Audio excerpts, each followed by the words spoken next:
नमस्कार दोस्तों, स्वागत है आप सभी का आपके अपने यूट्यूब चैनल ऑब्जेक्टिव सेंटर पर। दोस्तों जो भी स्टूडेंट ऐसे हैं जो कि दोस्तों इस बार आईटीआई का एग्ज़ाम देने जा रहे हैं और उनका ट्रेड फर्स्ट ईयर का है, इलेक्ट्रीशियन ट्रेड है, तो उनके लिए दोस्तों ये वीडियो काफ़ी हेल्पफुल होने वाला है, क्योंकि दोस्तों ये आपका पिछले साल का पेपर है 19 अगस्त 2025 को जो आपका एग्ज़ाम हुआ था। ठीक है, तो यहाँ पर हम लोग सबसे पहले यहाँ पर दोस्तों ट्रेड थ्योरी का आप प्रश्न देखने वाले हैं। यहाँ पर पहला प्रश्न देखिए क्या कहा गया है। कह रहे घरेलू वायरिंग इंस्टॉलेशन में लूपिंग बैक लूप इन विधि क्यों पसंद की जाती है। तो घरेलू वायरिंग इंस्टॉलेशन में लूपिंग बैक लूप इन विधि पसंद की जाती है। वो किया जाता है, कोई अलग से जॉइंट का उपयोग नहीं किया जाता है, इसलिए इसका उपयोग हम लोग करते हैं। पावर वायरिंग के लिए केबल का आकार कैसे तय किया जाता है। तो देखिए पावर वायरिंग के लिए हम लोग दोस्तों यहाँ पर बाय द लोड करंट के अनुसार ही हम लोग तय करते हैं केबल का आकार। तीसरा प्रश्न है घरेलू वायरिंग इंस्टॉलेशन में टेस्ट का प्रकार क्या है। तो ये जो आपको टेस्ट का प्रकार दिखाया गया है दोस्तों, यह टेस्ट का प्रकार आपका कहलाता है पोलैरिटी टेस्ट।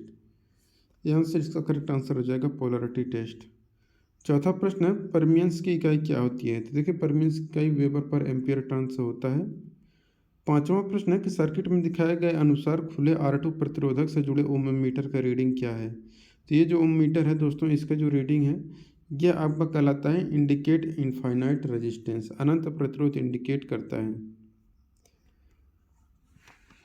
छठा प्रश्न यहाँ पर है कि स्टैंडर्ड कंडक्टर की तुलना में ठोस कंडक्टर का नुकसान क्या है। तो देखिए स्टैंडर्ड कंडक्टर की तुलना में ठोस कंडक्टर का नुकसान ये है कि आपका कम लचीला होता है, यानी कि लेस फ्लेक्सिबल होता है।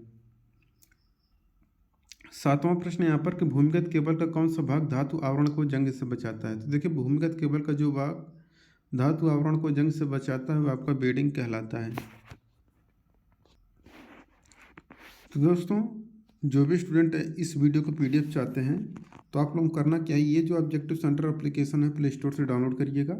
इसके बाद यहाँ पर आईटीआई सीबीटी पेपर का ऑप्शन दिखेगा, यहाँ पर जा करके दोस्तों आप इलेक्ट्रीशियन फर्स्ट ईयर का जितना भी पिछले साल का पेपर है 2-2, 3-3, 4-4, 5-5 सेट यहाँ पर मैंने डाल रखा है।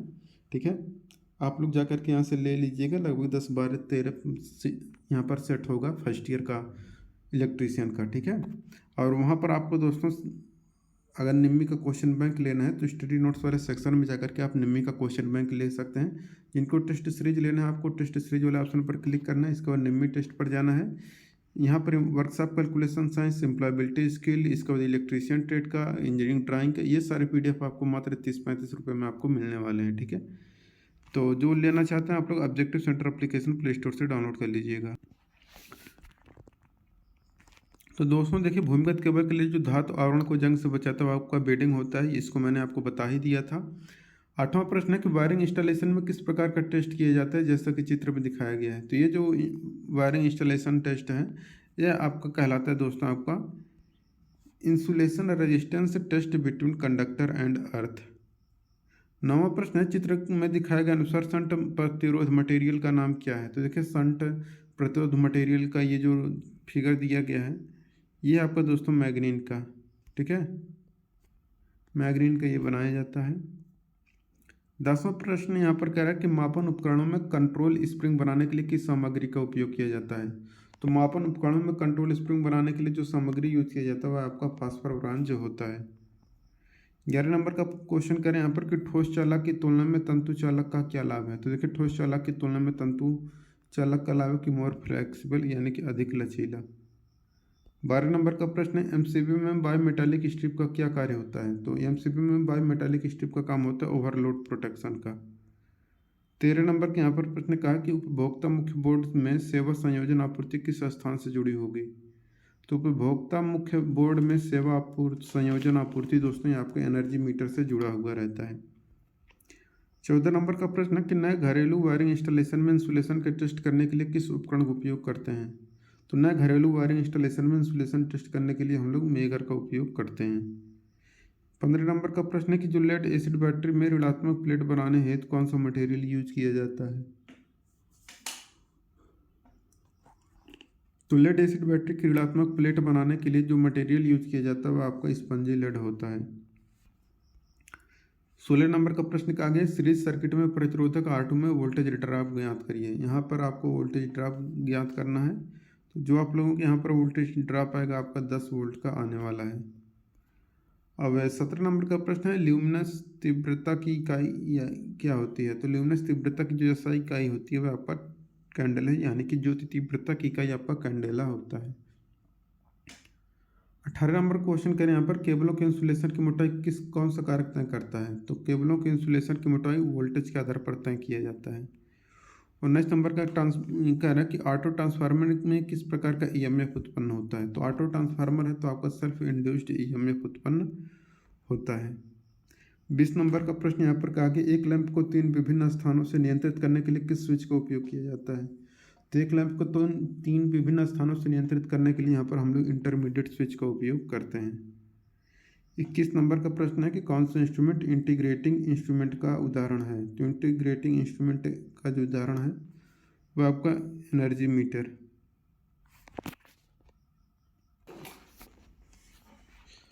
अब इसके बाद देखिए अगला प्रश्न का आगे, अर्थ प्रतिरोध को मापने के लिए अर्थ रेजिस्टेंस टेस्टर के इलेक्ट्रोड में AC का उपयोग क्यों किया जाता है?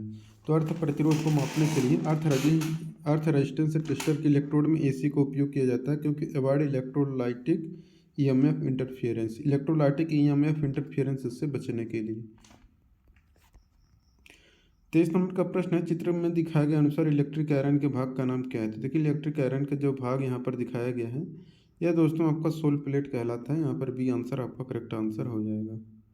24 नंबर का प्रश्न है, चित्र में दिखाए गए अनुसार ट्रांसफार्मर का नाम क्या है? तो ये जो आपको ट्रांसफार्मर दिखाया गया है दोस्तों यह आपका कहलाता है कोर टाइप ट्रांसफार्मर।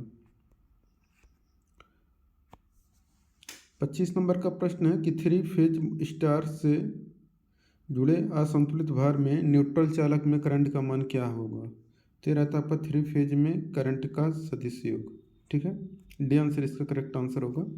26 नंबर का प्रश्न है, चित्र में दिखाए गए उपकरण का नाम बताइए। तो ये जो आपको उपकरण दिखाया गया है यह उपकरण आपका पिंसर यानी कि चिमटा कहलाता है। 27 नंबर का प्रश्न कह रहा है कि जो 2 वाट मीटर होते हैं W1 और W2 किस विधि द्वारा कुल पावर क्या है यदि वाट मीटर W2 में से एक का रीडिंग रिवर्स कर दी जाती है? तो ये रहता है आपका W1 माइनस W2। 28 नंबर के यहाँ पर देखिए प्रश्न कहा गया, पृथ्वी प्रतिरोध टेस्टर में ओम मीटर नीडल के डिफ्लेक्शन के लिए कौन सा अनुपातिक है? तो ये आपका 2 कॉइल में करंट का अनुपात। 29 नंबर का प्रश्न है कि पृथ्वी प्रतिरोध को मापने के लिए इलेक्ट्रोड को AC की आपूर्ति करने का क्या कारण है? तो ये है दोस्तों आप लोगों का जो कारण है ये आपका रहता है कि इलेक्ट्रोलाइटिक EMF इंटरफेरेंस के प्रभाव से बचाना। 30 नंबर का प्रश्न है, चित्र में दिखाया गया X से चिन्हित भाग का नाम बताइए। ये जो X पार्ट आपको दर्शाया गया है यह X पार्ट दोस्तों आपका हील कहलाता है। ये आंसर आपका करेक्ट आंसर हो जाएगा। 31 नंबर का प्रश्न यहाँ पर कहा गया है, जूल के नियम के अनुसार उत्पन्न हीट की गणना करने के लिए किस सूत्र का उपयोग किया जाता है? तो देखिए जूल के नियम के अनुसार उत्पन्न हीट की गणना करने के लिए जो सूत्र यूज किया जाता है वो रहता है H = I² RT पर जूल कैलोरी। अब देखिए 500 वाट लैंप द्वारा 5 घंटे तक खपत की गई विद्युत ऊर्जा की इकाई में गणना करें। तो ये होगा आपका 0.25 वाट, 2.5 वाट। ठीक है, तो 2.5 यूनिट है, ये याद रखिएगा। 500 वाट का अगर लैंप है और 5 घंटे तक की विद्युत ऊर्जा खपत की गणना करना है तो यहाँ पर देखिए हम लोग कैसे निकालते हैं, किलोवाट घंटा बटे 1000। ठीक है, तो या फिर हम लोग वाट घंटा भर कर लें तो भी हम लोगों का आ जाता है। ठीक है, तो वाट घंटा बटे 1000 यहाँ पर कर देंगे। तो यहाँ पर देखिए हमारे ये 500 वाट है। ठीक है, हावर कितना है 5 घंटे बटे यहाँ पर कितना हो जाएगा हमारा 1000 हो जाएगा। तो ये 5 × 5 = 2500 बटे हमारा कितना हो जाएगा 1000। तो यहाँ पर 3 अंक पे दशमलव, तो 2.5 यूनिट आपका करेक्ट आंसर हो जाएगा। ठीक है, तो 2.5 यूनिट आपका करेक्ट आंसर हो जाएगा। 33 नंबर का प्रश्न कह रहा है कि भारत में सिंगल फेज घरेलू आपूर्ति के लिए रेटेड AC वोल्टेज क्या है? तो घरेलू आपूर्ति के लिए रेटेड AC वोल्टेज आपका 240 वोल्ट का होता है। 34 नंबर का प्रश्न यहाँ पर कहा गया कि 3 फेज प्रणाली में किन्हीं 2 फेजों के बीच फेज एंगल का अंतर क्या है? तो ये होता है दोस्तों आपका 120 डिग्री, 120 डिग्री आपका करेक्ट आंसर हो जाएगा बी वाला। 35 नंबर का प्रश्न कह रहा है कि चित्र में दिखाया गया प्रतीक का नाम क्या है? तो ये जो प्रतीक आपको दिखाया गया है दोस्तों आपका सीलिंग फैन यानी कि छत के पंखे का है। 36 नंबर का यहाँ पर प्रश्न कहा गया है कि सूत्र M equal to Z I T में लेटर जेड क्या दर्शाता है। तो ये दर्शाता है ईसीई ऑफ इलेक्ट्रोलाइट, विद्युत अपघट इलेक्ट्रोलाइट का ईसीई। 37 नंबर का प्रश्न कहा गया कि जो मानक wire gauge standard wire gauge में तार के आकार को मापने की संभावित सीमा क्या है। तो आपका 0 से 36 तक का होता है। 38 नंबर का प्रश्न कहा गया रेडियो रिवर्स में हेराइट, तो रेडियो रिवर्स में फेराइट कोर का उपयोग क्यों किया जाता है। तो रेडियो रिवर्स में फेराइट कोर का उपयोग किया जाता है नियत हानि को कम करने के लिए। देखिए वर्कशॉप कैलकुलेशन एंड साइंस का प्रश्न आ चुका है, जो कि 6 प्रश्न देखने को मिलेगा। पहला प्रश्न कहा गया 0.01 का वर्ग क्या है। तो इसका वर्ग करेंगे तो 0.0001 आ जाएगा। दूसरा प्रश्न यहाँ पर कहा गया कि इनमें से किस धातु में प्रमुख सामग्री के रूप में लोहा होता है। तो देखिए जिस प्रमुख सामग्री के रूप में लोहा होता है वह आपका रहता है फेरस मेटल या लौह धातु। तीसरा प्रश्न कहा गया कि पानी की विशिष्ट ऊष्मा का मान क्या होता है। तो देखिए पानी की विशिष्ट ऊष्मा का मान दोस्तों 1 होता है। चौथा प्रश्न यहाँ पर कहा कि एक आयत का परिमाण क्या होगा जिसकी लंबाई एवं चौड़ाई 20 सेंटीमीटर व 18 सेंटीमीटर है। तो देखिए इसका परिमाप आपका पूछा गया तो इन दोनों को जोड़ करके उसका 2 गुना कर देंगे तो 20 10 30 और 8 38 38 दूना यहाँ पर 76 हो जाएगा। बी आंसर आपका करेक्ट आंसर हो जाएगा।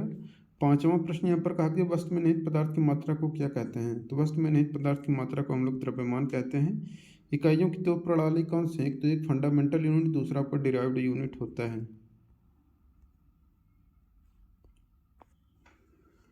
सही संरेखित सिस्टम कौन सा है। तो ये देखिए आपका अलाइनिंग में दिखाया गया है, ये आपका सही सिस्टम दिखाया गया है। इसका नाम आपको बताना है। तो ये आपका लकड़ी का हथौड़ा है जिसको कि अंग्रेजी में हम लोग मैलेट बोलते हैं। आईएस मानक के अनुसार कौन सा ड्राइंग आयाम सही है। देखिए जो ड्राइंग आयाम सही होता है वो मैं बता देता हूँ। हमेशा तीर के ऊपर लिखा जाता है, इसलिए ये आपका ऑप्शन ए सही है। बी वाले में अगर देखेंगे तो यहाँ पर देखिए ये आपका तीर के नीचे लिख दिया है, तो ये भी गलत, ये भी गलत, ये तो फिलहाल सही है। फिर इसके बाद यहाँ पर सी वाले में अगर देखेंगे तो ये सही है, ये गलत हो जाएगा, ये भी आपका गलत हो जाएगा। डी वाले में अगर देखेंगे तो यहाँ गलत, ये सही, ये सही। चौथा है कि त्रिभुज का नाम बताइए। तो ये जो त्रिभुज है दोस्तों यहाँ पर देख रहे हैं आपका समकोण बना रहा है। तो अगर ये समकोण बना रहा है समकोण त्रिभुज कहलाएगा राइट एंगल ट्रायंगल। पांचवा है कि दिखाए गए सामग्री का पारंपरिक प्रतीक बताइए। तो ये जो है दोस्तों आपका पानी यानी कि वाटर का है। सी आंसर इसका करेक्ट आंसर होगा। छठा प्रश्न है कि ड्राइंग अभ्यास के अनुसार कौन सा ड्राइंग आयाम सही है। तो जो ड्राइंग आयाम दोस्तों आपका सही है वो आपका है बी वाला, ये यहाँ पर करेक्ट आंसर हो जाएगा। हमेशा तीर के ऊपर दर्शाया जाता है, तो ये आपका सही हो जाएगा। अब देखिए यहाँ पर दोस्तों एम्प्लॉयबिलिटी स्किल का आपको 25 प्रश्न देखने को मिलेगा। यहाँ पर 25 प्रश्न में से पहला प्रश्न करें स्मार्ट लक्ष्य में एम का क्या मतलब होता है। तो एम मतलब होता है आपका मेजरेबल। एक जैसी स्थिति वाले लोगों के साथ एक जैसा व्यवहार किया जाना चाहिए, तो ये आपका इक्वलिटी यानी कि समानता कहलाता है। कौन सा एक या अधिक वर्कशीट होती है। तो ये रहता है आपका दोस्तों वर्कबुक। चौथा प्रश्न है कि माल के उत्पादन में लगे उद्यमों को किस नाम से जाना जाता है। तो देखिए माल के उत्पादन में लगे उद्यमों को हम लोग मैन्युफैक्चरिंग एंटरप्राइज के नाम से जानते हैं। पांचवा प्रश्न है कि स्प्रेडशीट को किस एक्सटेंशन के साथ सेव किया जाता है। तो स्प्रेडशीट को .xls एक्सटेंशन के साथ हम लोग सेव करते हैं।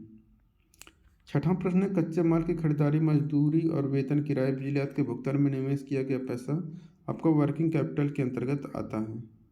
सातवां की फर्स्ट औद्योगिक क्रांति की शुरुआत कहाँ से हुई। तो ये 18वीं शताब्दी में इंग्लैंड या ब्रिटेन से हुई थी। ठीक है, दिए गए वाक्य में शब्द रोहन के बाद सही विराम चिन्ह चुने। यहाँ पर हो जाएगा Rohan David and Ram are playing. यहाँ पर देखिए जब भी हम लोग लिखते हैं तो लास्ट के 2 नाम के बीच में एंड लगाते हैं और शुरुआती के नामों के बीच में हम लोग कामा लगाते हैं। तो यहाँ पर सी आंसर करेक्ट आंसर हो जाएगा। ग्रुप डिस्कशन में दिए गए अभिव्यक्ति का सही संदर्भ चुने। एक्सक्यूज मी, यहाँ पर जो आई वुड इंटरप्टिंग आपका करेक्ट आंसर होगा। कौन से एक ऑनलाइन जॉब सर्च प्लेटफॉर्म नहीं है। तो देखिए वो है आपका स्नैपचैट, सोशल मीडिया नेटवर्क है आपका। 11 नंबर का प्रश्न है कि जीएसटी का फुल फॉर्म क्या होता है। तो गुड्स एंड सर्विस टैक्स होता है। 12 नंबर का प्रश्न एक विकास मानसिकता वाला व्यक्ति हमेशा कैसा तैयार रहता है। तो ये हमेशा ग्रो चेंज एंड लर्न करने के लिए हमेशा तैयार रहता है। 13 नंबर का प्रश्न है, कौन सा ऑनलाइन भुगतान ऐप नहीं है? तो देखिए, जो आपका ऑनलाइन भुगतान ऐप नहीं है वो है आपका इंडिया पे। 14 नंबर का प्रश्न है कि फीडबैक किस में मदद करता है? तो देखिए, जो फीडबैक होता है ये आपका सेवा में सुधार करने, प्रक्रिया प्रणाली में सुधार करने, ग्राहकों की संतुष्टि को बेहतर बनाने में यूज किया जाता है। तो यहाँ पर डी आंसर आपका करेक्ट आंसर हो जाएगा, all of the above. 15 number का क्वेश्चन करें यहाँ पर कि जांच के दौरान किससे बचना चाहिए? तो ग्राहकों को बाधित करने से बचना चाहिए जांच के दौरान। जन्म तिथि, अस्थायी पता जैसी जानकारी रिज्यूम में किसी का दोस्तों कैसा हिस्सा होता है? तो आपका व्यक्तिगत सूचना, विवरण या पर्सनल डिटेल का हिस्सा होता है।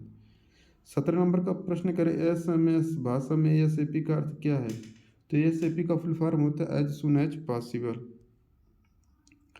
18 नंबर का प्रश्न यहाँ पर कहा गया, शब्दों को एक सार्थक वाक्य में फिट करें। Teacher school work she a as, यहाँ पर जो she worked as a school teacher correct answer होगा। 19 नंबर का प्रश्न, AI क्या करने की कोशिश करता है? तो ये मानव सोच की नकल करने की कोशिश करता है।